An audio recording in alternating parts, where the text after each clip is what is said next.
Come on.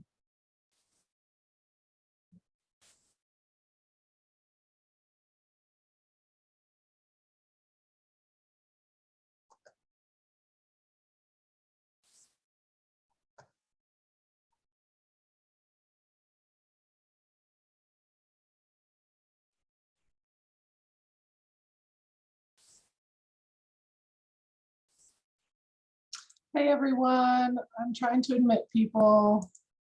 I was having trouble on my end.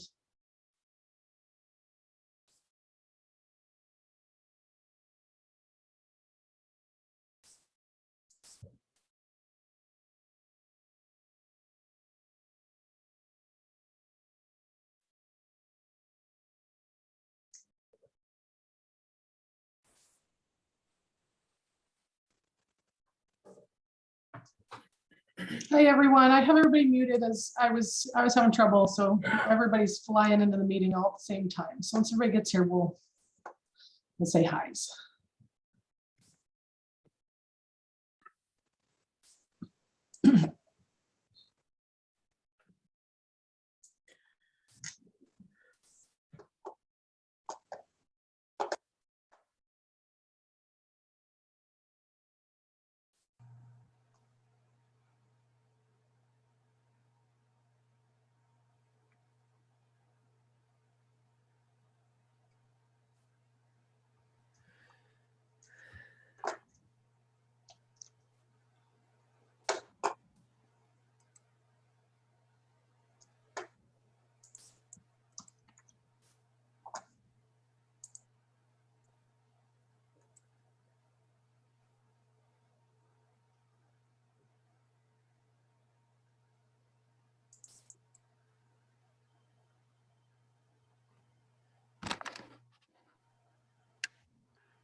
Okay, so if anybody wants to unmute themselves, they can. There's a lot of us here.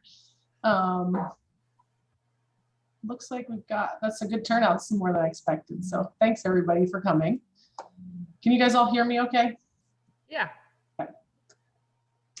So I think what we'll do is go around and just a real quick introduction who's on the call today.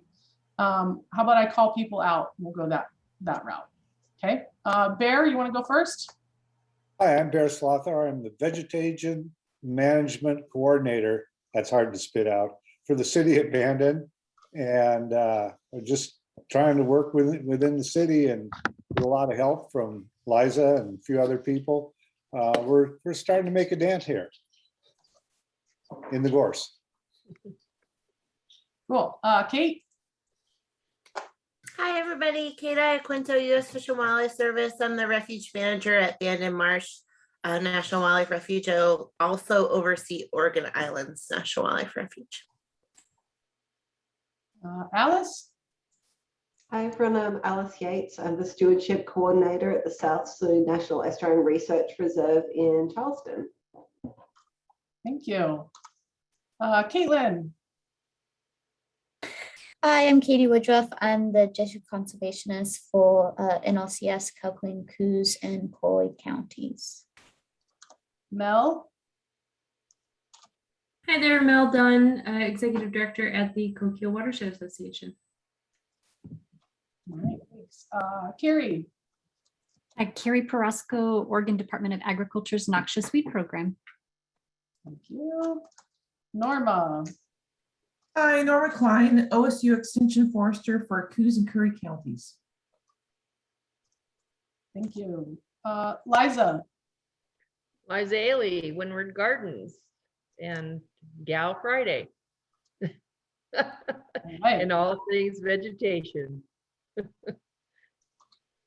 Lucy?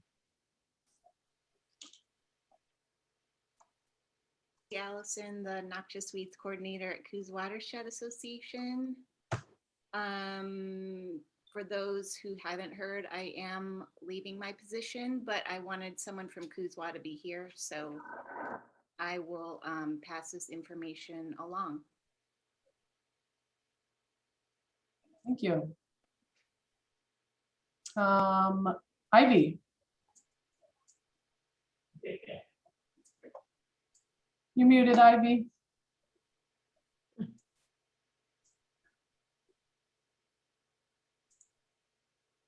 I think she's called in on her phone. I think I have the phone number. Yeah, the 3591. Yeah. Yep. Can't hear you. Still not working. Looks like you're muted on Zoom for your phone there, Ivy. So you might want to try unmuting. I tried unmuting on the phone now. I had to give you permission. Yeah. Oh, okay. Can you hear me now? Yep, perfect. I'm Ivy. I'm from Coquille Watershed, and I'm the watershed specialist. Thank you, Ivy. Cheyenne?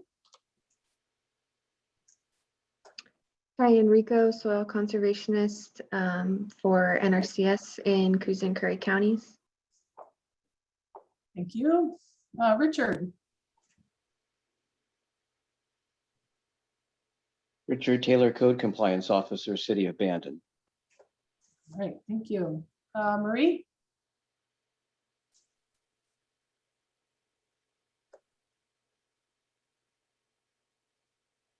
Marie, are you there? We can't hear you. Hear me now? Yep, gotcha. Sorry, can you hear me now? Oh, okay. Sorry. Marie Simons, Executive Director at Wild Rivers Coast Alliance. Sorry about, thank you, Marie. All right, thanks everybody for coming. This is lovely to see all your faces. So we have a shorter meeting today, virtual meeting. Do we want, how's everybody feel? Do we want to do round robin first, or do we want to do our agenda the way it is and we'll do round robin last? Any votes for round robin changing the schedule? We like it at the end. Okay, excellent. All right. I think with that, then we'll give it to Mel. I'm gonna let Mel share her screen. You have to let me. Yeah.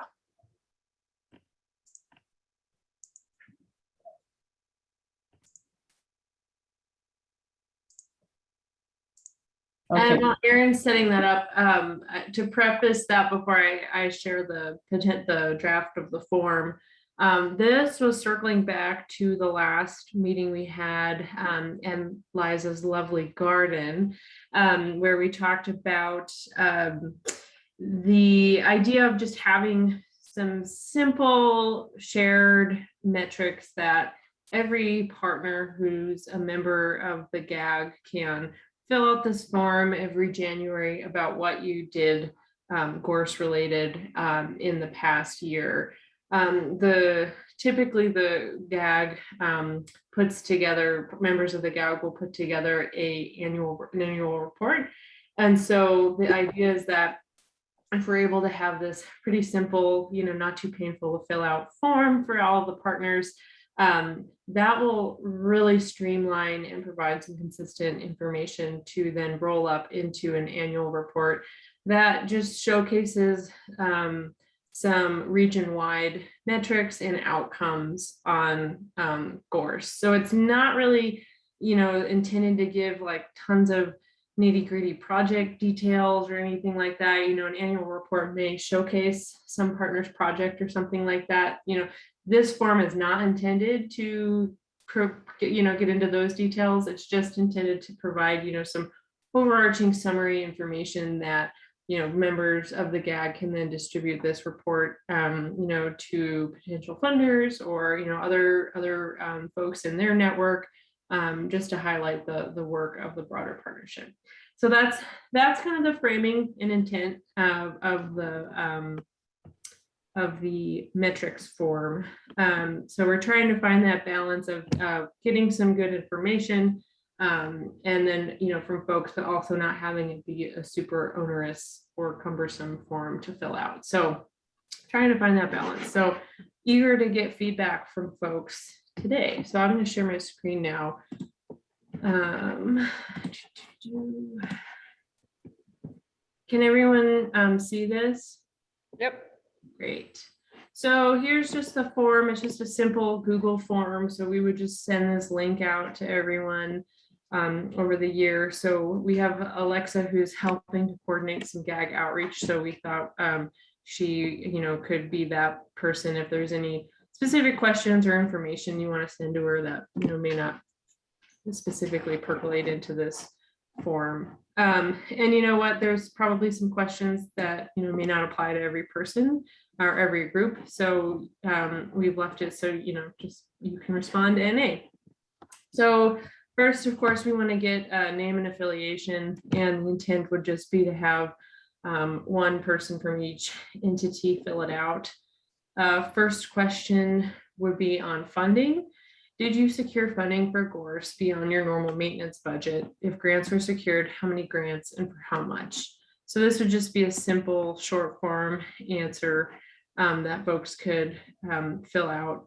And this form isn't too long, so I might just go through and highlight this, and then we can then have a dialogue at the end. So then the next slew of questions is all just about actual control. We split it up into non-right of way and right of way because those seem to be, somewhat different metrics and, somewhat different outcomes. So we thought it might be helpful choose to delineate that. So how many sites were treated for a non-right of way work? How many sites were treated and how many landowners did this include?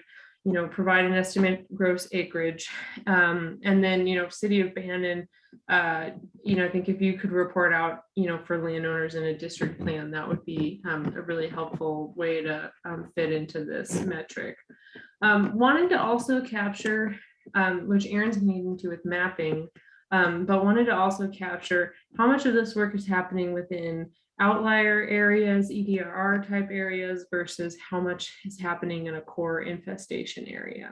So of treated sites, how many are outliers and how many were in core infestation areas? So then we have pretty much the same questions for the right of way, except instead of asking about acreage and landowners, we're just asking about miles. And if folks do have an estimate, they can add in the acreage of that, but even just adding in mileage is helpful. Then we get to, our outreach work and trainings. So asking people to report on if they hosted, supported, or coordinated trainings, education, or other outreach. If so, and how many attendees. And then lastly, is there any other achievement or support that isn't captured above? So it's fairly short, fairly simple. And that's what we're hoping can help collate just the diversity of work that everyone's doing. This was an initial first pass that folks just threw together. So I think there's some refinement that can be had here, and so curious to get some thoughts from folks, questions or additions or feedback to refine this. So with that, I'll just open it up for any conversations. I'll leave my screen share on just in case there's some specific thoughts about pertaining to a question. Mel, I was wondering whether or not we could include unpaid hours as in volunteer hours. In Bear's case, and that would be help the greater good of everybody if we were aggregating those hours. So I think we'd have to separate paid from unpaid, but I'm wondering if man hours could also be a topic or category that would be helpful. Because I know in the city of Bandon right now, everything is volunteer, except for whatever Richard's doing in enforcement. But I think that would help everybody's granting ability. And maybe if people saw, that's a good thing, Is that a useful thing if that's not metrics of area, but it's metrics of labor? I think so. And a clarification, would you also envision, as you pitch that, would you want that to include the hours of contractors or just hours of volunteers and people like us who kind of coordinate work happening on the ground, or landowners doing work on the ground? You could decide. It depends upon how this annual report would be used, but I do think that volunteer hours definitely go to match, right? and certainly paid hours, it might be useful to know that, staff, maybe administrative hours versus boots on the ground hours. I don't know. You guys have a lot more of that going on to keep track of in your outfit than I do in mine. So I agree. I think boots on the ground, contractor hours should be separate from administrative, other hours, and then volunteer hours separate from that. That gives you a pretty good overall look at what's going on. And I guess a question, circling back, the intent of the annual report, I guess is, how do we want to use this data? Because the more detailed you get and more you want to parse out things, and instead of lumping estimates together, the more work it takes for people to track that and then to kind of collate reporting on it. So kind of going back to that balance of, wanting it to be streamlined, but wanting it to be useful information. If the purpose of the report is to just share and showcase, achievements, across, a wide audience, I would think that lumping hours might be easier versus trying to split out, because I don't think, someone who's looking at the annual report as a funder is necessarily going to be,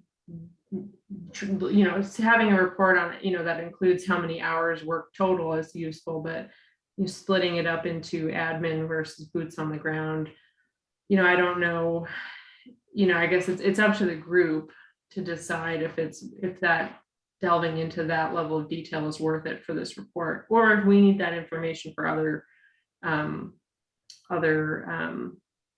reasons to help the group with planning. So just something to consider, but I think it's certainly doable either way. Alice, you want to jump in? Yeah, I just wanted to shift the conversation so if people are ready for that. I was just thinking about the outreach component that you have there. It sounds like it's very specific to like events entirely focused on Gorse. And I was wondering what we would generally do would have like some information on a table with a lot of other kind of information that we're disseminating. And I was just wondering how that might be captured or, used in this context. Yes, that is a good question. I'll jump in. Yeah, what do you think, Erin? I mean, I think it counts. I think if you're getting the information out there, it counts. I think what we're trying to show is the accumulation of what we're doing. Like Mel said, it's a high level kind of, here's what we've done. So I think if you guys are having some other, event about the SLU but you have some information about the Gorse Action Group and Gorse Control, I think that counts. That's my vote, because even if it's just one landowner that, starts control, like to me, it wouldn't have happened if you hadn't had that stuff at that outreach event. So, and I would like to say that I think these answers, maybe we need like an instruction of possibly like, feel free to make these wide open. If you feel like you have something you want to talk about and brag about, and you did something good, find a box. We have this box at the end that's, support, what did you do? You can stick it there. I'd say for Liza's question, Mel, can we scroll up to the part where we talk about, that part. So for the non-right-of-way Gorse Control, I would say, I think volunteer hours are important. I think the only way they're really useful though, for funding purposes is to have them specifically for the project that you're trying to fund, because we need to know that specifically. So I'm just wondering if there isn't another way, in city abandoned, if you guys, so what we have to be careful of, I think, is making sure we're not double counting things. So if we let everyone, put their volunteer hours in here, we may end up with contractors double counting work that's been done at the city abandoned. I'm not trying to split hairs over it too much, But if there's a way to fold it into that comment about how many sites and how many landowners does this include, I mean, you can certainly write in there, this work was accomplished with, you know, this many man hours. We could probably add it to the funding question otherwise, you know, as well. Like, did you accumulate volunteer hours, you know, during a project? Because I think it is important, but I think getting too far down the road of how many hours, like contractor out, like I'm not real interested in reporting those things because I think that gets too deep into some metrics. I wonder, yeah, because we'll flesh out the instructions further. Yeah. And I wonder if we just specify, you know, and have it be really clear, you know, we're wanting one person from each group to respond. So you're responding on behalf of whoever you represent, whether you're just yourself or you're representing agency and anything in between. And maybe we just have a separate question that just says how many hours has your provide an estimate of how many hours your organization spent on Gorse control or outreach over the last year, and then, you know, what amount was paid versus unpaid. And then that just might be a really clean way to just tabulate those hours and get at that, because I you know, highlighting the volunteers support I think is especially beneficial. And then, you know, if we get a response back, you know, from you know, one landowner that Bear worked, and then Bear provided an estimate for all the landowners in District 2, but this landowner we know was in District 2, you know, we can just go back and reconcile that if like there's any concerns about double counting or something being wildly off, you know, we can do a little bit of that type of review as well. Can't promise a thorough review of every single number, but you know, cursory level. Yeah, because there's projects, Mel, like where, you know, like my ODOT project, you know, maybe I report on that bit, but ODOT gives the rest of the miles in there right away, because I don't have that information. So but I like your comment about just maybe how many man hours did you put towards. And that could fit just where the name and affiliation is. Mm-hmm. You know, like could just be a subsection of that says, you know, approximate number of man hours applied towards gorse removal. Mm-hmm. Yeah, because it's a good metric. It's a good metric. Yeah. I have a question. I don't know if I might have missed it, but maybe not. In your counting the acres, are we gonna split it out, new areas tackled versus areas that follow up treatment, or is this gonna be all lumped together? The thought is lumped Okay. because, again, just with the level and kind of Simplicity. Yeah, it's just that simplicity. Whereas we all also do a lot of reporting for specific projects and grants, and you know, have that type of data collated. But it's and you know, I think for the purpose of this, though, I think we'll leave it at that higher level, because this, you know, gets distilled into the few page annual report. At least that's the, you know, again, kind of the intent of this survey. So it's, you know, not getting too far into the details. Okay. And so this is going to be available to everybody in the group, and we could use this in all reporting if needed. Okay, I think it's a great idea. Yeah, Katie, did you ever see the 2020 accomplishments report or the 19 one? I might have, but it was a couple months ago if I have. Okay. But if you have it handy, could you send it to me again? Sure. Okay, sorry, I get distracted with other stuff sometimes. I understand, that's okay.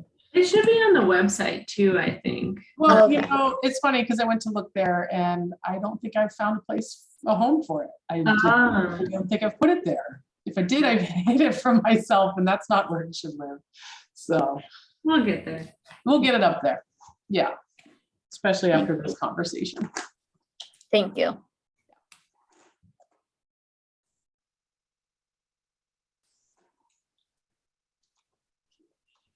One thought I had as I was reading through this, I think adding some specificity is going to be needed to this, to have folks add in which the names of those events, because it might be it might just be additional information that could be helpful if everyone's just reporting that they all helped at the Gorse Action Group versus they were all reporting on different things. That kind of would show the depth of how many events that Gorse was prominently featured, or just information was disseminated as part of other natural resources information. So I think adding some a clarifier there to just include what events or trainings that you went to would be good.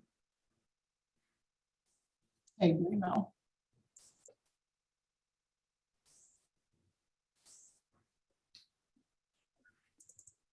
There might be a lot of, if you're just reporting on acreage or, length, there might be a fair bit of variation because we're really lucky here at the slough, and we are dealing with tiny little baby gorse plants.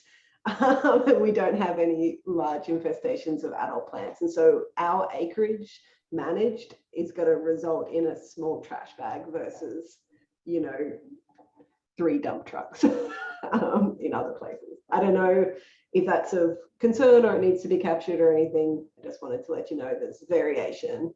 Yeah, definitely. I think our intent is to kind of use these as like some broader summary, and so rolling that all up into just one lump is kind of where we're headed.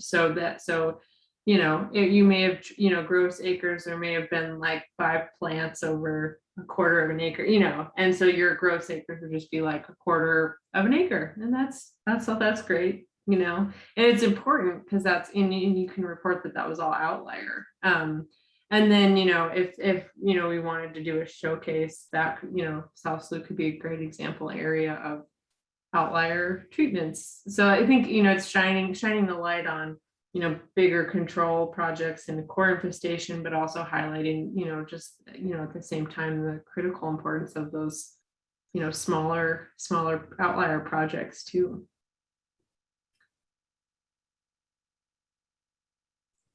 Yeah, Mel, is there some way we can add some language up there to make sure that don't be afraid to report?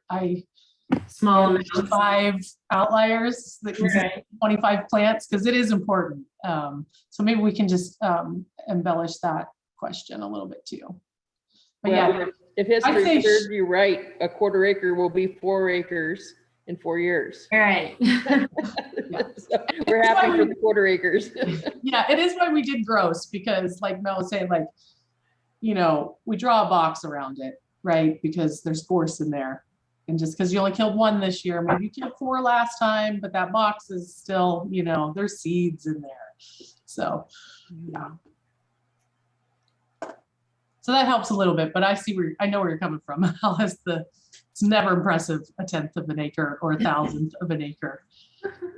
It will certainly get diluted in the broader reporting, but again, I think highlighting different projects is part of that report too. So that could be where, at the end, if folks have time to just type up a little thing of like, yeah, this is what we did. Yeah, any information is great.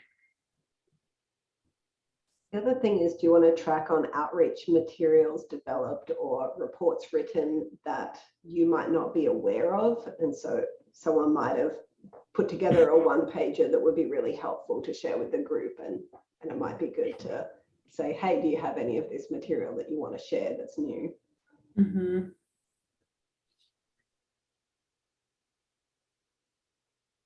Taking notes as folks chime in.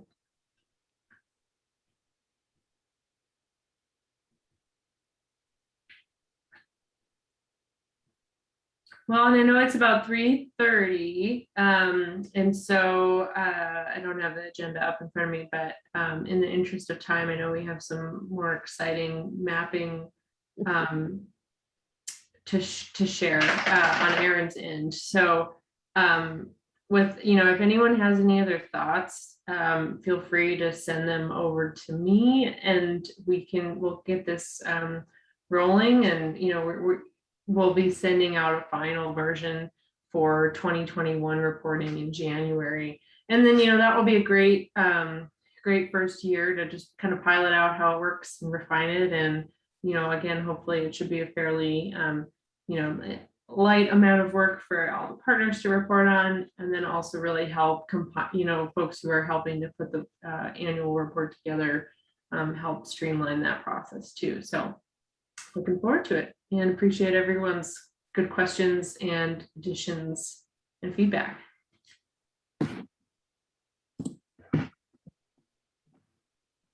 Thanks, Mel. This is my turn.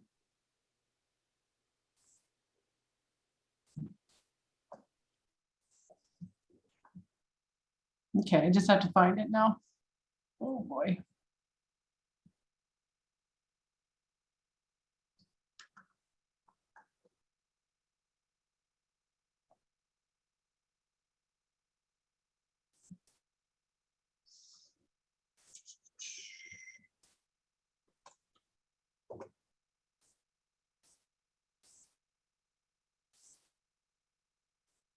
Okay, just give me a second, guys. Okay.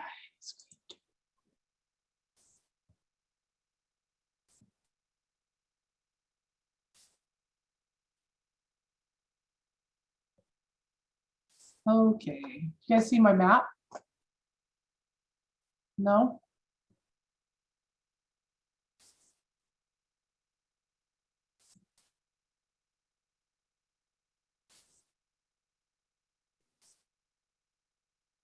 It says you started screen sharing, but it's lying.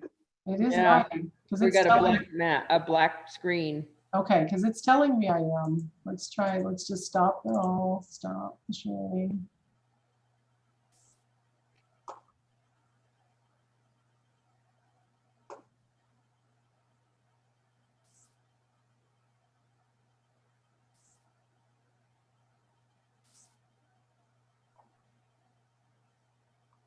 How about now? What do you see? No? No. Oh, there you go. Oh, Now we got your bunch of, yeah. a bunch of your whole weed maps. Okay, let me see if this makes more sense screen wise. Give me a second. Sorry, I thought this was working, but it is, doesn't seem to be. I was having trouble getting the meeting started too, so let's just see.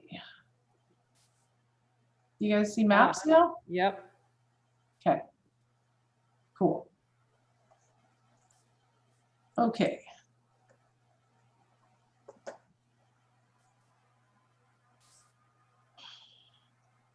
Okay. Sorry about that. Okay, so I'm going to talk about the gag zones. And so a couple of years ago, we started this, and actually it's mentioned in the comprehensive management plan, the Gorse comprehensive, it's on the website, that is on the website. That really for long-term effectiveness and the ability to kind of prioritize and be strategically efficient at keeping things from spreading, we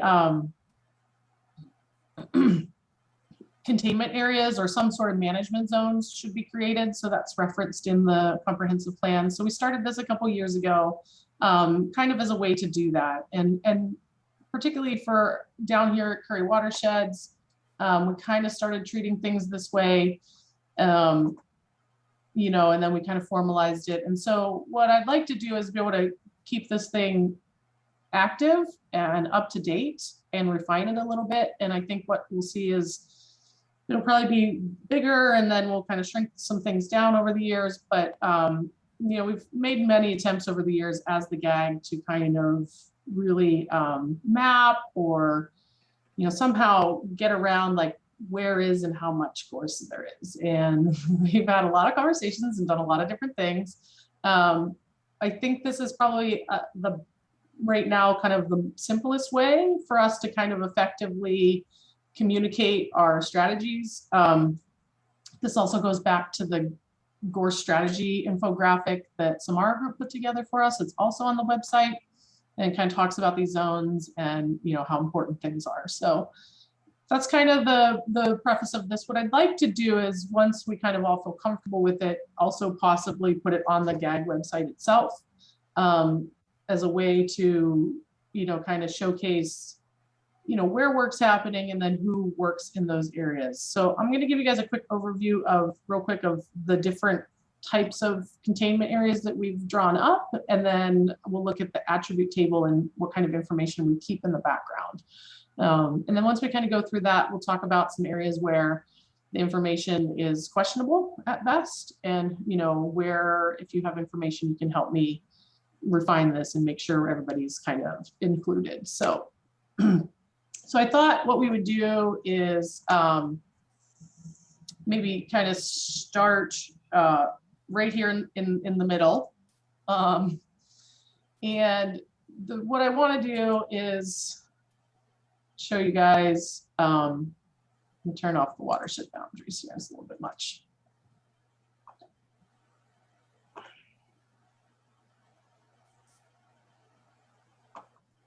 So what I have turned on right now, the yellow are my gorse data points, and the size of the dot references how big it is in my data set. And so if these are our zones, the yellow hash marks.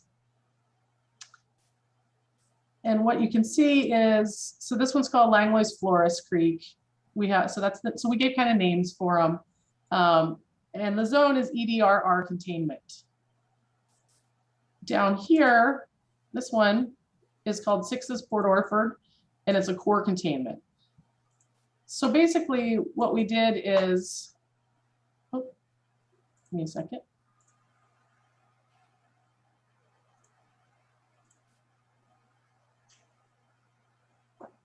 This is our attribute table.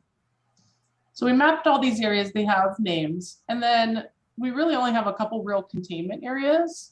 And we broke them out into core containment and EDRR containment. And the real difference is the two EDRR containment areas that we have, Langlois Flores and Brookings Harris Beach, they're areas, so the Curry Watersheds Partnership started working on gorse control in the Flores Creek watershed 20 years ago.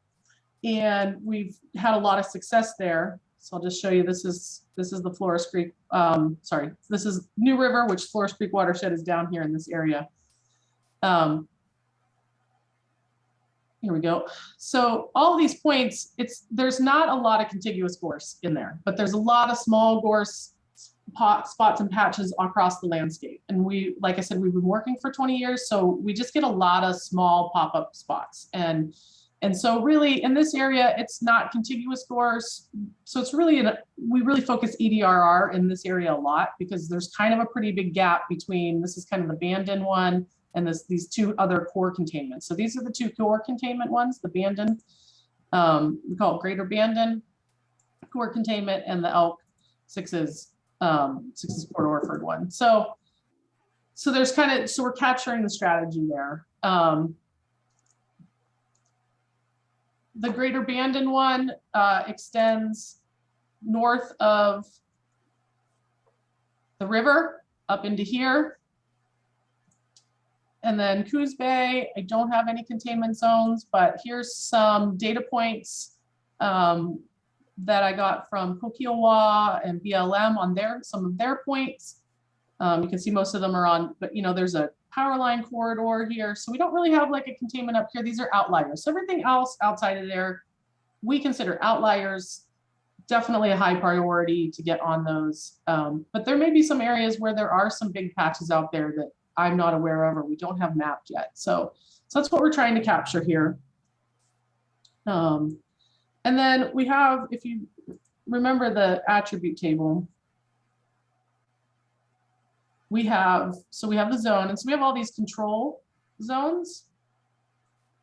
And what these are special projects that are occurring. They tend to occur within those larger core containment areas. So there's some reason why there's funding or a landowner is interested in doing it, doing gorse control. The abandoned urban growth boundary is a control zone. So there's active management. The city abandoned is working on that. They've come up with a district plan. So that's kind of, I just outlined the urban growth boundary. For that particular record, the benefits for that control, like the reason we're doing that control is there's a district plan, it's for fire safety, urban renewal. These benefits can be helpful for people understanding why control might be happening in an area that is heavily infested, and some of the, priorities for the groups that are working on it. I do have another column here of partners. So I've done my best to fill in these control areas with who's working in there. Who can someone talk to? Who's the partners that should be addressed if you want, if you have a landowner or someone interested in those areas. So I'd like to keep this living. I have done some edits to it. So, which is why I have in my table of contents a 2019 version and a 2020 version here, or 2021, because I think that over time, if we do this well, we can kind of hopefully track and shrink down those core containment zones. And so what I'm looking for to kind of draw those zones is like, what do we know about the land? And is there really, should this little area be in there or should it be not? Is it not? So like we're in the abandoned one right now, and then we can get into like a little discussion here in a minute, but I'm not totally certain what goes on out here in this little area. I used our 2014 imagery and all of my driving around skills to draw a lot of these lines. And so here's a 2018 photo. I just want to bring it back to you guys so you can see a little different. So there's our, this area. Oops. And then I generally try to follow some sort of, when I'm not certain, and even when I am certain, I do try to follow some sort of ridge break, river, some sort of barrier that seems reasonable, that's not necessarily calling out a particular landowner. That's hard to do sometimes. Sometimes I'll follow like the township range and section lines, but there's definitely some areas here that if we don't have to include those areas, I'd like to keep it, really where do we get to that edge, right? Of gosh, there's gorse everywhere versus like, okay, it's not so much in this, we should really work on cleaning this up. So that's kind of the overview. Does anybody have any questions about that? Do you feel like I explained myself, or does this make sense? Any thoughts? Is there a way that you'd like us to submit coordinates for populations that aren't on that map that I already saw? So that's a good question. I'm not interested in everyone's data.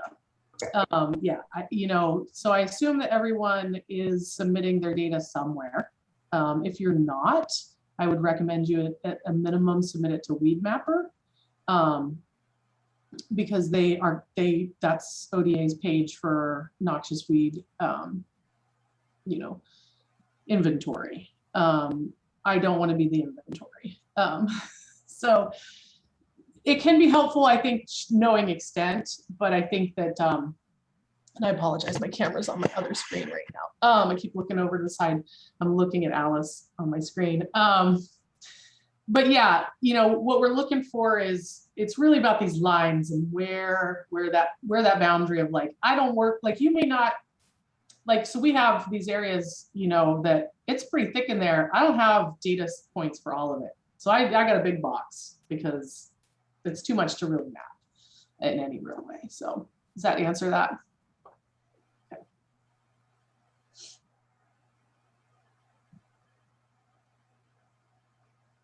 Okay.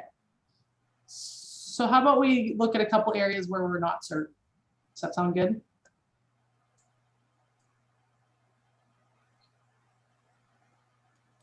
So let's start in Coos Bay.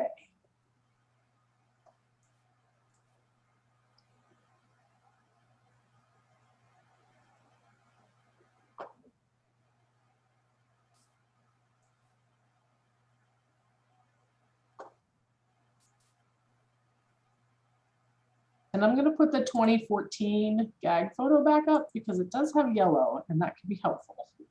Just kind of just draw your eye to some places. So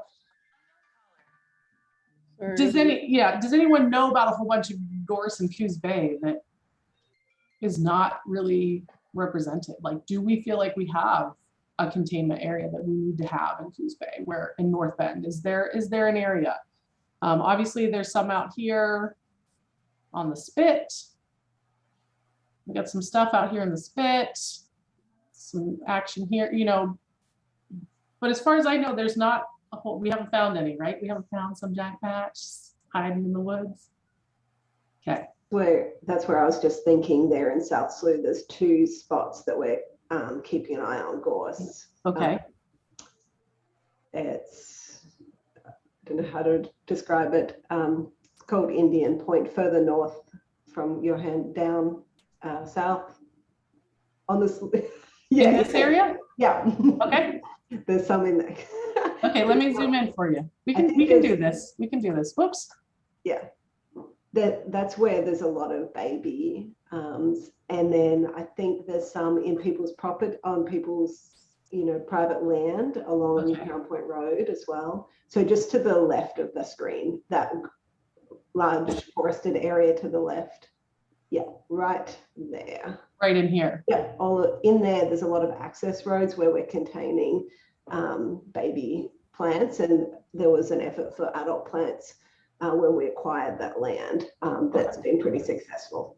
Okay, so it probably also then filters, like you're saying, off into some of this residential. Yeah, I've had reports along Crown Point Road, which is that main road there, that have been in people's private properties. So what I'm gonna do, whoops, I'm just gonna make a quick box around this area, and then we can kind of talk about it some more with partners that are, okay. Lucy, you have anything to say about out there? Yeah, I wanted to mention the water board property. Okay. So if you zoom in, I can kind of, and the water board does, and I'm talking about the water board has a central office, and then they have a ton of property surrounding that office. That is, most of it's contiguous, but some of it's not. So they do a pretty good job of, you know, controlling it. They don't really have a management plan. We did some work for them last summer, and then we pulled a lot of babies. So if you zoom in to kind of Coos Bay, okay, I can show you. Are we looking like at town proper, North Bend? Yeah, do you know where Ocean Boulevard is in Coos Bay? So go more west.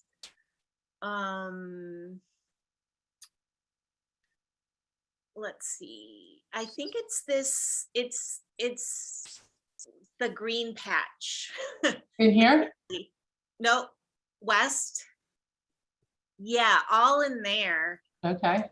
Basically, if you, I'll wait till it pops up. So can you scroll down a little bit? Yeah. So a little bit more. Mm-hmm. So there's that one area that looks like a leaf. Yeah. The veins, yeah, all in there, but you can make a box like basically all in there. So okay. So that's, you know, it's non-public, so that's Sure. good thing. I would maybe make the box a little bit bigger. Okay. Yeah. Yeah, and we'll refine some of this later. I'm just trying to get some ideas of where we need to kind of look at some information. Yeah, because there's, as you can see, there's the waterways, there's Pony Creek that Okay. it borders. So I've seen, you know, babies on Pony Creek. I just did a whole, walked the whole creek for a different weed, yellow flag iris, but it's just has a lot of potential to travel, even though it's not a public thoroughfare. So that's something that's, you know, I think the if you go north,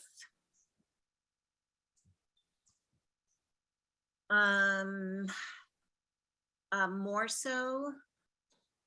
So for Alice and Lucy, both of these areas sound more like an EDRR containment, right? It's not real bad in there, but we want to keep it. Right. And that's what I see in Coos Bay. Besides, wait, go south. So let me just orient here. Yeah, so at the bottom of your screen, where the green patch starts, that's also an EDRR area because there's a power line that runs in there, and then people do you know, hike in there. Okay. So there is that potential, and it borders the water board property. It is tribes property up there that borders on the water board, but all of that in there is you know, EDRR. Okay. Lucy, is that the one by Cascade and it kind of borders the trailer park and the chip factory? Is that that one? That's actually the city of Coos Bay. So that is from this map, let me see. So right above your box, there's a little green patch over to the left. No, over to the right. A little more to the left. In here? And there. Yeah, that's city property. So that's also, you know, the city is more concerned about, you know, encampments at this point than really controlling gorse. So, you know, that's another EDRR site. So, but maybe we loop this in a little bit. Yeah. Yeah, I'm feeling like maybe we could have a big EDRR containment here. Obviously, there's some, we know it's in there. This is the perfect kind of example where you get this thing, you know, heavily infested with gorse, and now you've got this big fire hazard on both sides of all of these people. Yeah. And as far as the North Spit, I've done quite a bit of work out there lately, and I'm not seeing much. So I don't have any gorse to report on the North Spit. It's mostly these, you know, like Alice was saying, you know, 1 or 2 plants on, you know, landowners' property. Cool. And that's fine. We just chalk that up to regular EDRR work. Yeah, but east of there, you know, there's a lot to survey. Yeah. You know, I'm always asking my coworkers, like, I mean, they know to report gorse at least. So, so I haven't gotten any reports from, you know, landowners or people east of there. But there's a lot of power lines that need to be looked at. That makes sense. And that you guys are in Pacific Core up there? Or is it a mix of BPA and Pacific Core? Do you know? I think it's a mix. Does I think it anyone- is. I think some differences come in. Is that right, Ivy? Yeah, it's a mix. We've been trying to get a hold of BP but we haven't had much luck. But hopefully we talked to some of our partners with ODA and they're gonna try to help us get into contact with them. So. Carrie, do you know if Carlos is still our guy? Because he doesn't answer my emails either.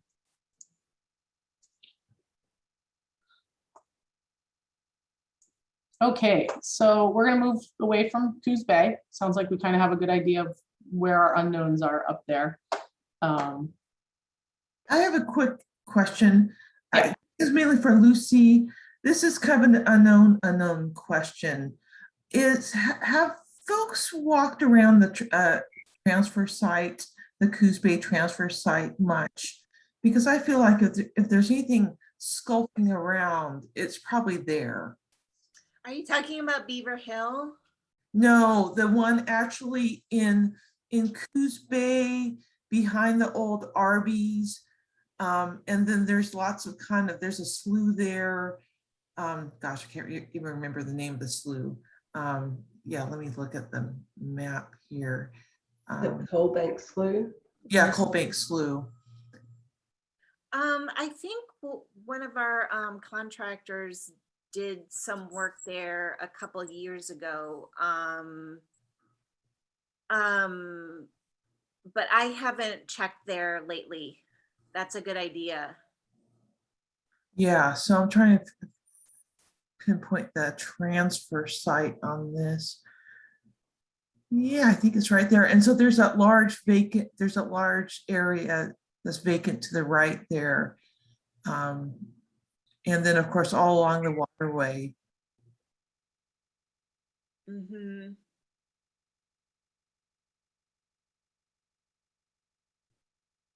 Yeah. I'd say just put a box around the whole area.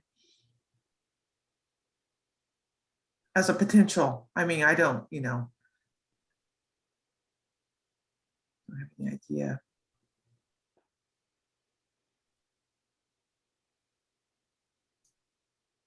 Erin, you're muted. Are we Sorry. concerned about anything outside of Coos? Because I know of some gorse up in Lakeside. That's not in our watershed, so. Sure. Um, I don't think it hurts.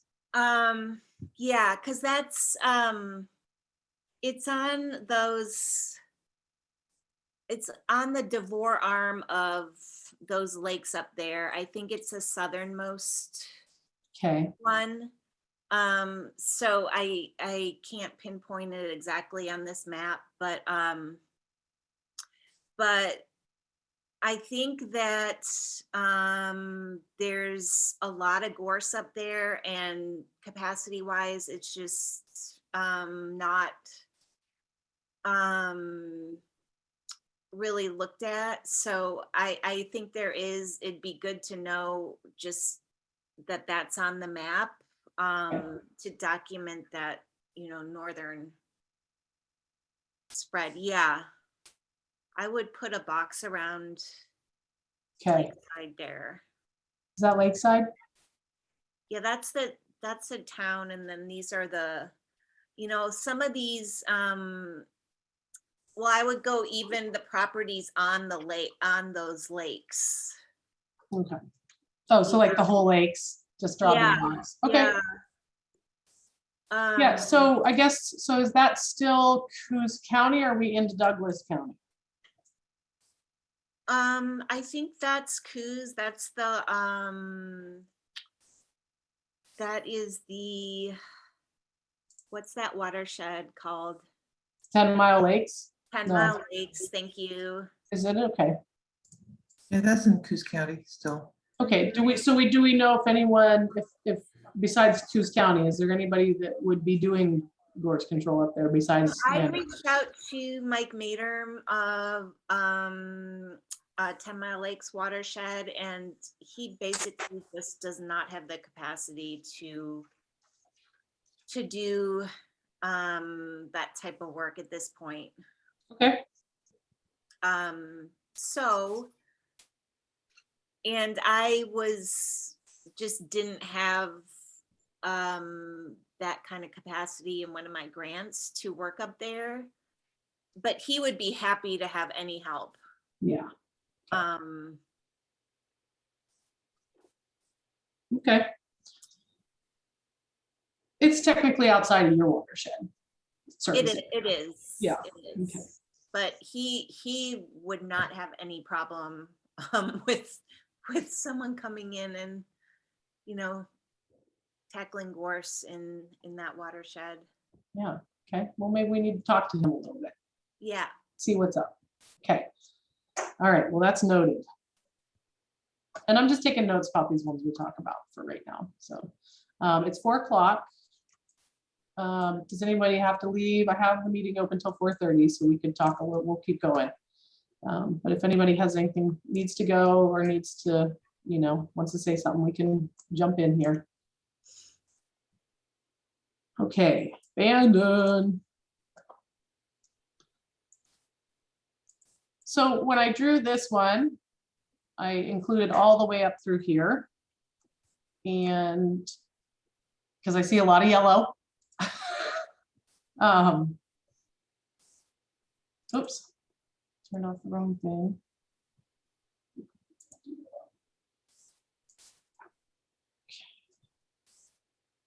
I'm going to turn off the yellow middles because that's a little much.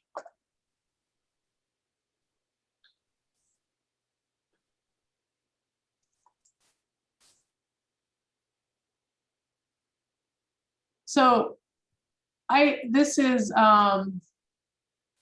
this watershed here is a sub watershed. Oh, sorry guys, I lost my give me a second. I lost my identify box. There it is.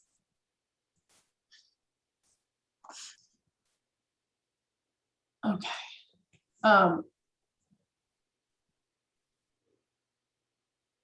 So I think, what do I want to say? So I made Bandon Dunes. You guys get your own containment area. See that? Yeah, because you guys are doing control. So I did put a big box around you guys. Hope that's okay. And then, control, yes. Okay, cool. And then we do have this greater Bandon one that, you know, I feel like that's a pretty good approximation. I think I followed the ridge line up here. I don't know how far it really spills past some of this stuff, but you know, if anyone has any heartburn about that, we can certainly talk about it. But I really didn't see a lot of yellow out here, so if anyone has any, and then this is it's where I get into over here, this area gets, I'm not sure what goes on out here. This is definitely Liza and you guys' territory. Hey, Erin. Yes. Hi, Kate. This is Kate. There's definitely where your cursor is now. There's definitely some to the right of that on the north side of the river. Okay. But in the uplands, like we can see it from that purple blob. You can see stuff like east of the refuge. Yeah, so it's probably a little, I don't actually Must be know. up in here somewhere. Yes, yeah, that seems likely. Okay, how is it out in here? Well, I don't really know. There's some, I mean, I know closer to the refuge, there's like some along the road and there's some small patches, but I know there's a big yellow blob. Yeah, and that, yep, there. Somewhere in here, okay. And I have no idea who owns it, but I just know that it's there. Okay. I can see it. Right, so if you can see it, it means there's a lot more there than. Yeah, it was like a clear cut and it filled in real yellow. Yeah, Right. Do So, we know if it's actually gorse or it could be a mix of broom and? I'm pretty sure it's gorse. Okay. I talked to Goldie about that before she left her position, Okay. and so Goldie might have some more old information. I don't know if she ever looked into it. We kind of drove up the river in the boat one day and saw a couple suspect spots in that area. Okay. So yeah, so we may want to expand this, we may not. I mean, it's definitely heavily infested here. It's kind of where I went with you guys here, Kate. Kind of ran it along the refuge and up the highway because it's definitely along there. But I really didn't see a lot of evidence, you know, back in these, just for as much as I've been back there. So Yeah, that's probably fine. okay, cool.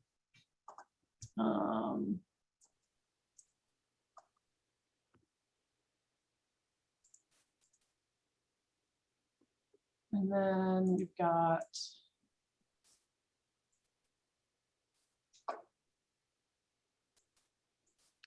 There's quite a bit, Aaron, north of 42S. okay. The first 3 miles leaving Bandon. Okay, so yeah, so I had left all Yeah. this out, but you think maybe we should draw a line through here somewhere, Liza? Well, it's on 42S, so it's on a vector.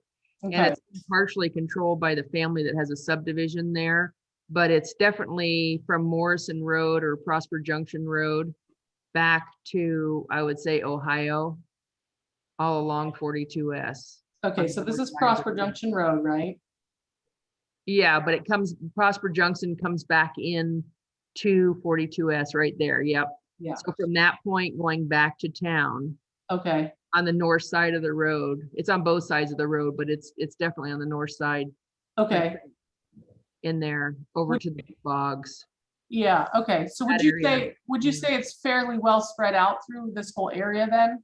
I think it really has to do with equipment, dirty equipment at certain locations. You may see it in a few places around the bogs, but primarily I haven't been all back through there, but I know alongside the road, you're carrying it on the vector there. Okay, yeah, so what I did is I have the road as kind of the boundary between this is in and this is out right here.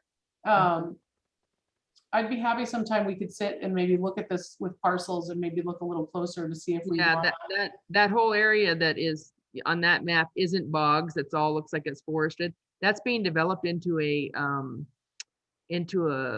kind of, I don't know if it's an RV park or home sites, but there's equipment going on there all the time. That's dirty equipment that leaves that site. That's owned by one of our contractors, I believe, and his family. Okay. But it's all over the road and it's a pretty hot zone. Okay, yeah, so maybe we should adjust this to include this neighborhood just because of proximity. Yeah, we don't really have, we have a little bit at the intersection of Prosper Junction Road and Highway 101 where ODOT isn't reaching it because it's coming up the road. Right. But between Will Bailey and I, we've been kind of on it. And I actually have a sprayer in my car with the idea of hitting a couple outliers right at that intersection. Yeah. There. Okay. And there was a pretty good sized patch in Glenwood Estates where Will was, but he was working on it hot and heavy. But there's several home sites in there that had dirty equipment. And I'm sure on Tom Smith Road as well, that there's some, but you wouldn't be able to know that. Would you say this is fair to include everything west of this line in a core containment and then out here it's more sporadic? Yeah. Good with okay. Yeah. Cool. It's just a dirty equipment situation. Well, yeah, and that's going to happen. So, Yeah. I mean, and that's kind of where we use these lines too. Like you can, it's an avenue for conversation because, Right. You're like, look, we're trying to hold it over here and you guys are just, dragging it further over. So, and these things can shrink and grow as we need to. If somebody decides to, have a farm of gorse out here in 2 years, I anticipate keeping this updated, at least reviewing it once a year, kind of, it can help us track progress. And it can also be that avenue to look, we're trying really hard to hold a line here. Does that make sense? Yeah. Okay. Aaron, can I add another Yeah. area up in near Coos Bay, kind of north of Coos Bay? Sure. So Liza, maybe one of these days, we can talk about whether this needs to move back a little bit. You and I could talk and see. Okay. I can send you some pictures too. Okay. Kind of sense the density and see if it's worth putting it in that line. Yeah, because see, this is where I got kind of like, oh, I don't really know where to draw a line out through here. So I kind of went down the road and then brought her up by, what is this, Bear Creek? Yeah. You know, Because Morrison Road has a lot, because it has the power substations up there. okay, There's this a is lot of- Morrison Road here. Yeah, uh-huh. Okay, yeah, because I can see all this yellow. So it's like, okay, well, this kind of makes sense. And then, you know, I had to bring it back around. So I've just been following the creek. But, you know, this is a big unknown for me. I don't even know what this is up here, you know. That's the city's watershed. Okay, yeah. Is this their reservoir here? Yeah, that's Okay. the city's watershed, Geiger Creek and. Yeah. So yeah, Lucy, what you got? It's in the North Slough, so kind of across from North Spit. There's an area called Ridge Road. Yeah, if you go east. Okay, this slough? Yeah, go east. And can you scroll out a little bit? Yeah. Yeah, I would say kind of where your cursor is. Wait, can you scroll out a little more just so I can get my Yeah.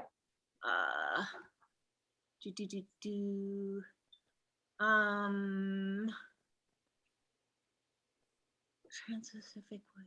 So it's kind of where your cursor is in that general area. Where those two water bodies, yeah. I don't know if you have road, but it's a road. It's called Ridge Road, and there's a lot of development going on up there. And you know, I've seen just, you know, small plants, but I think that's an area that should be on the map. Okay. Yeah.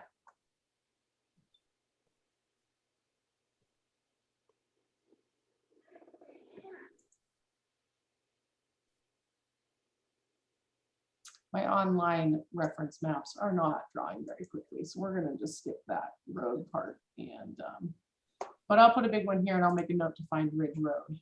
Yeah. Okay. Thank you. Okay, let's move south.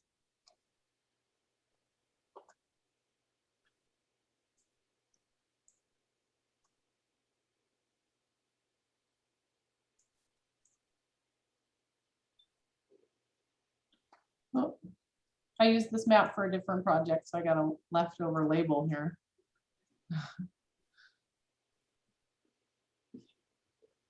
So that's basically Bandon. This little square here will probably get modified a little bit. So this was Sherry's area. Sherry had started working on some stuff out here at Lost Lake by State Parks. I've since started a project out there with Pokiowa and everybody. So I'll probably expand this little control. We've got a control area going on. This area out here is also, I don't know. So my Lizas and my Ivies, you know, this east line around Bandon, this is that's their water treatment. Real loose. I really am not sure where the gorse starts to peter out in here and where it doesn't. So maybe we can all, you know, think about that and talk about that sometime, because it's this kind of whole area. I just followed kind of big parcel lines when I drew this thing here and kind of tried to connect up north, but I suspect there's more of a line that needs to come through like this. This is the highway over here. Yeah, Rose Road is a definite, both sides of Rose Road for about, I don't know, a quarter mile in each direction of Rose Road is pretty heavy invested. Yeah. And that's this here. And then it goes up the 2 mile drainage. Okay. Yeah, and this is 2 mile here. So, and you know, I can see patches. These are yellow patches out here, which is why I kind of drew my lines where I did. It's like, oh, that looks yellowy and yellowy. But it is a little bit of a no man's land. Yeah, and I know it's pretty well controlled, like up at Charlie Waterman's and you Yeah, know, places like that. So on that more easterly side, there, you know, when by the time you get down to Langlois, the ranches are taking care of it down there. It's just in those areas. yep. Yep, and that's what we run into is, we got this area, and then we have a pretty good blank area here around 4 Mile, and then we get back into what we call our Langlois EDRR, and that's like what Liza's saying, we get into these ranches where we've got points, but there's nothing contiguous between these things. It's all spread out. So that's this zone here. We're down into the Langlois Flores Creek zone.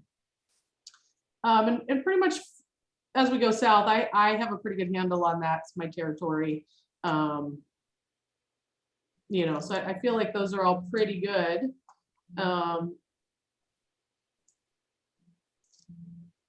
There's a control zone here at the airport. Again, State Parks had started that project. Cape Blanco is included in the Port Orford Sixes one. So we've been holding a pretty good line here at Sixes River. We have some project with BLM where we're addressing this corner of this containment zone here. And then I did want to show you guys an example where some additional surveying. So here's the bottom. There's our Sixes Port Orford zone, right?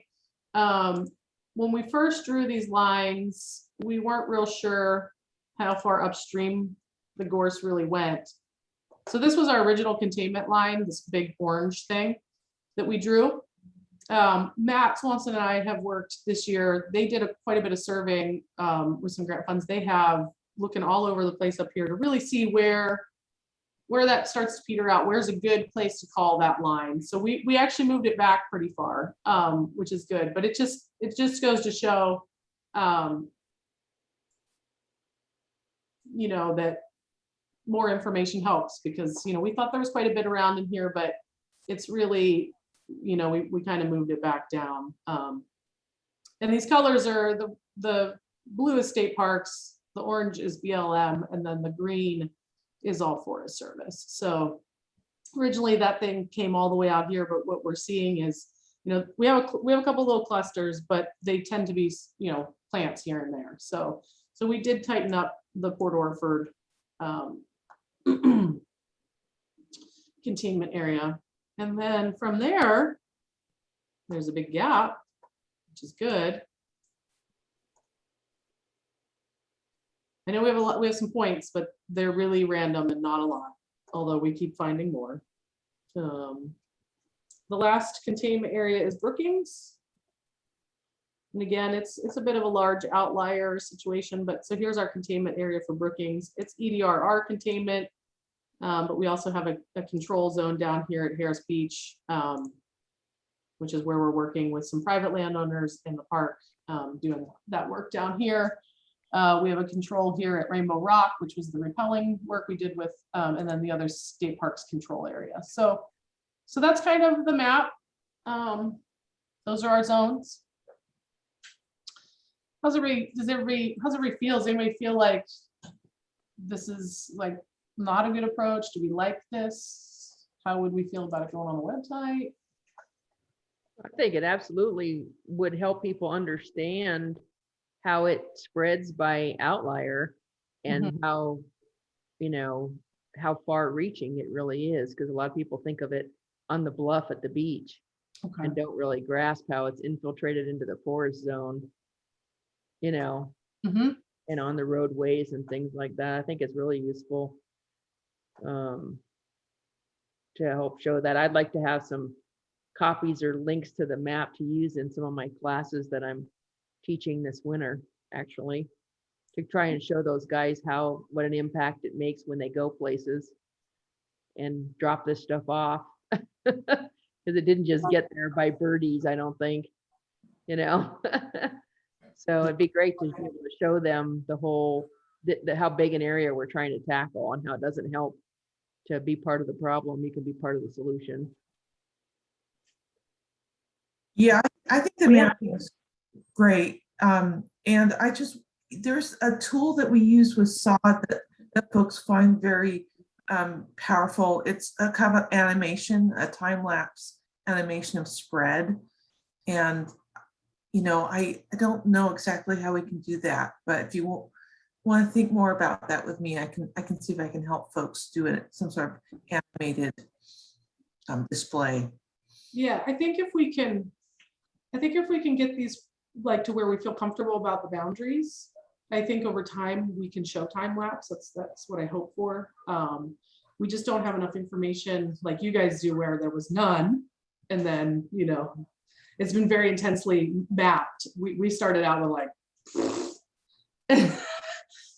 and so, but yeah, I think over time, if we can really dial these things in, and as I make revisions, I'm going to keep an older copy and make notes in these backgrounds about, why we made a change to a polygon, and we can say, better information helped us, make it smaller, or there's been intensive control and we feel like it's no longer really a containment area, it's really we're to EDR stage. So I would hope that, in time we can see that, like you're saying.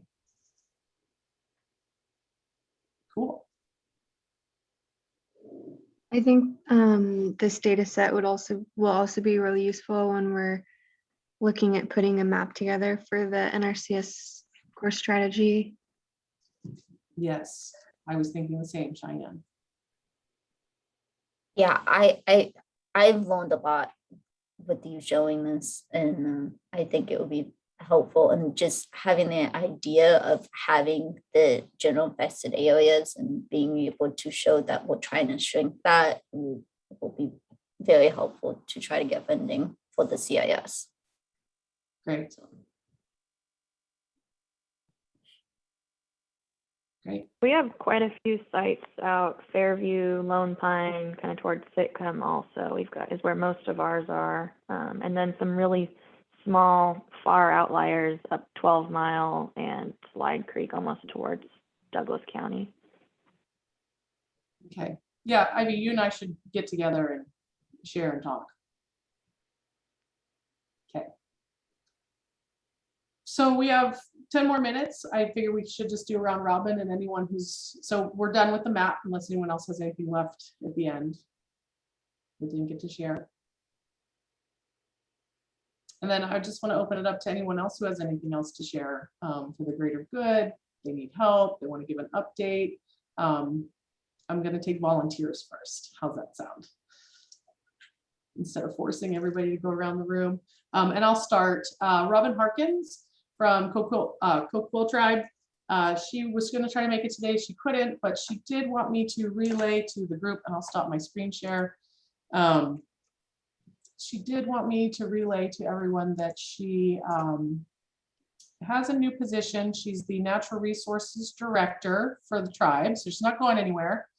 And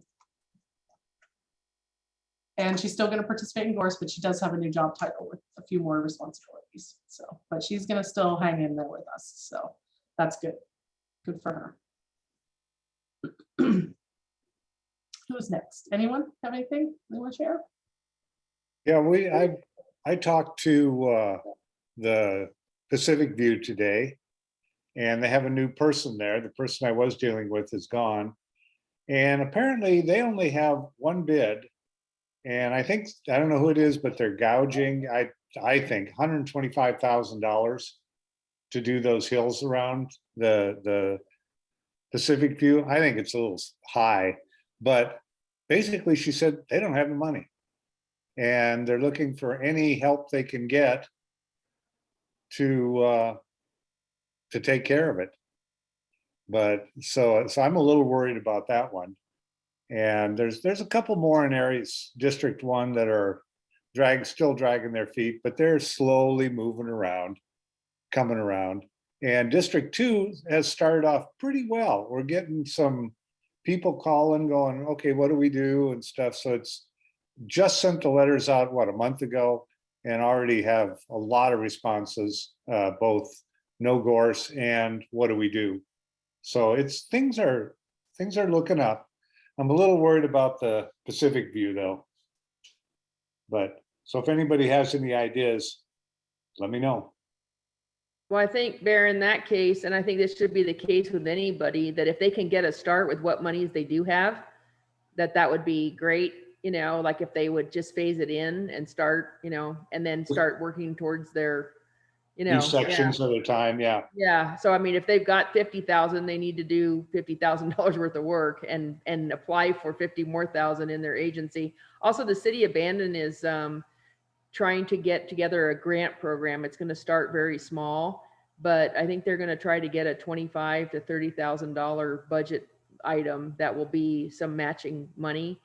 And I think they're struggling right now with what is the criteria for giving it out, basically. But that furthers their commitment. They've committed almost $100,000 this year to helping with the gorse problem in the districts. So that's with contractor work, right away work, and potentially this grant funding. So if anybody else has any ideas on how they could take that match money and match it further for that district plan, would be great. Yeah, a lot of that money, the rights of way in District 2 are in terrible shape. Yeah. So a lot of that money is going to be going to city rights of way. Yeah. So Is that an opportunity for Wild Rivers to add some matching funds for landowners to do work? That's something I suggested to the city manager, that he take what he had and try and, you know, quarter down or double down with you guys. And I told him that's a pretty easy process to do. And I can follow up with him. And if you think you've got funding for that, Marie. We're interested. Okay, absolutely. I'll push that one a little harder, because that would really make it, especially on these big ones, would make Would it. that be something that Bear would help deploy in Bandon? Absolutely. Right, Great. Bear? I'd have to find out more about it. I do my best. I want to help anybody I can to get going on this, especially the ones that are critical, like those hills right there. Yeah. The biggest thing we're struggling with now is criteria. You know, what gives you the right to get help? You know, it can't just be, I don't have the money, or, you know, it's got to be something, you know, we've got to have some kind of fair criteria. And I think that's the struggle right now, trying to figure out what that is. So anybody has any ideas, that they could shoot us an email, Bear and I an email, we'll get that back to the city manager. He's also been toying with a lot of emergency management fund money for fuels reduction. And so he's working with some people now. That's a bit of a process, and that's 18 to 24 months out with funding.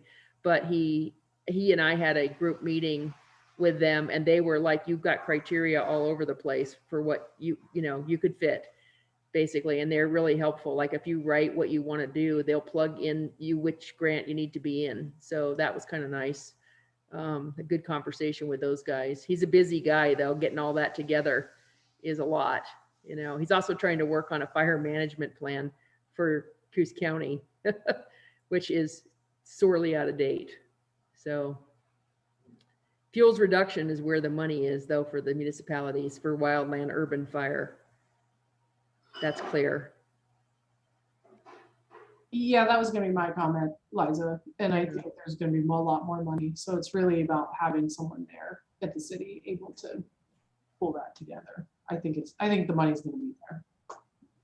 Yeah, and we have another helper for Bear, a guy that was in several of our meetings. And so he's been trying to jump on board and kind of cross train a little bit. I'm really hopeful about that. So Bear's gonna be biting off a lot more as he's got more districts rolling out. Yeah, so. and that's the thing about a lot of these products that we are trying to put together. It's really, these are really good places to steal information for grant applications. Mm-hmm. Particularly when you're talking about fuels on, large scale fuel reduction. They do want to see that, you're not standing in the middle trying to put out the fire. So, which is a little bit maybe where Bandon's at, but as a municipality, I think it's worthwhile for them for sure. Well, absolutely. We have so much stuff going on around us that we can justify that, makes a huge difference. The GAG partnership really piqued their interest in the conference call that we had. They were like, wow, how'd you get 35 people to be on the same page? Yeah. I was like, that. Yeah, and that's what these gag accomplishments, you know, at the end of the year, you just kind of hand that over and that it speaks volumes in 2 pages. So just to tie it all together. Richard, I'm sorry you were, I didn't see that you left and were stuck in the waiting room. So we're just talking about city abandoned. Sorry. You know, one thing in our conversation today, the lady who's running it is new to the area. And I found it very interesting that she said, well, you guys are scaring everybody with 100-year-old fire and nothing is the same. You know, all your fire control is better and everything's so much better. What's that got to do with a fire 100 years ago? And tried to explain that this stuff is not like a pine tree. It's very, very volatile. And anyway, I found that interesting that she brought that up like that. And 100 years ago, we didn't have the density that we have of structures in Bandon, you know, so there's no way that you could compare an urban fire with what we have now. That would, everything burns so much faster and hotter and there's such higher density that on the flip side of her argument, we definitely have more of a problem, not less, is, you know, plus there's millions more people coming through here. So let me give a plug here, Aaron, for Windward Gardens is gonna brave it and do the classes this year. So anybody in your organizations that need pesticide credit hours, we're offering 15 hours again this year. We're gonna do it a little out of the box. It's gonna be outdoors, more or less, underneath the shelter of a 100 by 50 shop. Jensen's Tree Service has offered us their shop. And so I will be doing a majority of the lecturing, but Bear and Carrie and several others have agreed to speak as well, Aaron, hopefully too. And so we're going to be doing, this is going to have a segment that is going to be really good for new test participants. So people who haven't been previously tested in pesticides, like trainees or apprentices, it may be a good jumpstart for them. There's going to be an element of review for the people that have been in there, but I'm going to do the test prep portion of the lecture this year. Just feel like we need to get more applicators on board. So any of the agencies that have people that could potentially be new applicators, this would be a good time to send them. And that'll be the 2nd and the 9th of December. And I'll send out more information on those 2 classes. I'm going to keep them pretty small because it's going to be kind of a rugged day, 7 hours in the chill. So it's the only way I can figure out how to do it without fighting with everybody about vaccines and masks, because they're not gonna agree on any of it. So I'm just making it tough on them and tough on me, and we'll just get her done. So Liza, can you make sure our executive director gets that email? Okay, sure. You need more applicators up there? We do. Okay, yeah. Thank you. Yeah, that's why I figured it's time for me to do that class. It's dead boring, but No, it sounds, no, but it's. yeah.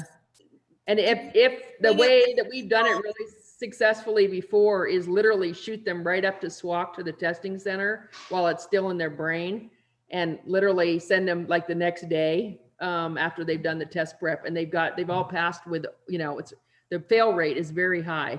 So all of my participants have passed with passing scores by doing it that way. Shove it into their brain, send them right up to do the test.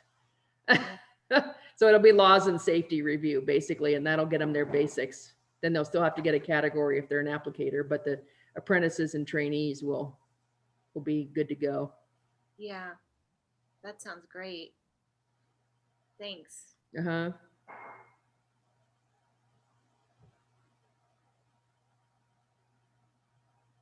Anybody else? Oh, I have a quick just update. So folks have probably heard about the Southern Oak Death converging with Gorse in Port Orford, which is just horrid. And you know, it's all there around the transfer site. I don't know. I mean, we don't know for sure, you know, where this stuff is coming from, but So they are, last meeting we had a kind of a long discussion about biochar. And I don't think I mentioned or knew at that time that the Oregon Department of Forestry is bringing in that biochar kiln that Murray, that you guys demoed for the U.S. Forest Service. They're bringing that in to the Port Orford transfer site, sod. So that, yeah, it's pretty exciting, and I'll be really interested to see how it runs and how long they're able to keep it there. But it just was a good solution for that situation. So anyway, that's all I had. Oh, that is great. Oh my gosh, I love it. That's great news. That's like, I mean, not great that they're sod in the gorse, but I'm so glad that they're gonna use a solution that we piloted here as a real viable option for helping this terrible problem. Yeah.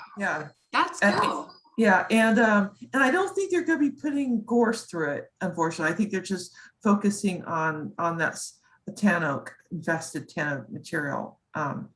But so will they have somebody sort of doing that follow-up like we did with the gorse seed? Because if it's viable for killing sudden oak death on tan oaks, and it's viable for killing gorse seeds, we've made a pretty solid case on the South Coast for possibly seeking funds to get a unit.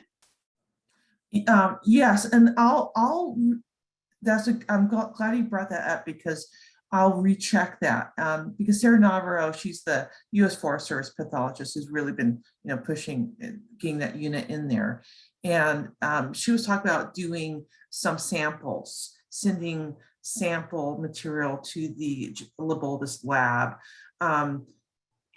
to make sure it's killing the pathogen.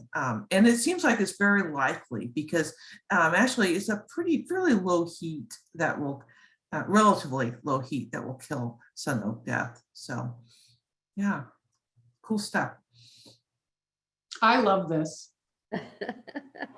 Because I've been talking to CTR about one for a long time, and then there was a thing, and I don't care, it happened back there in the back doors. That is so exciting. That's awesome.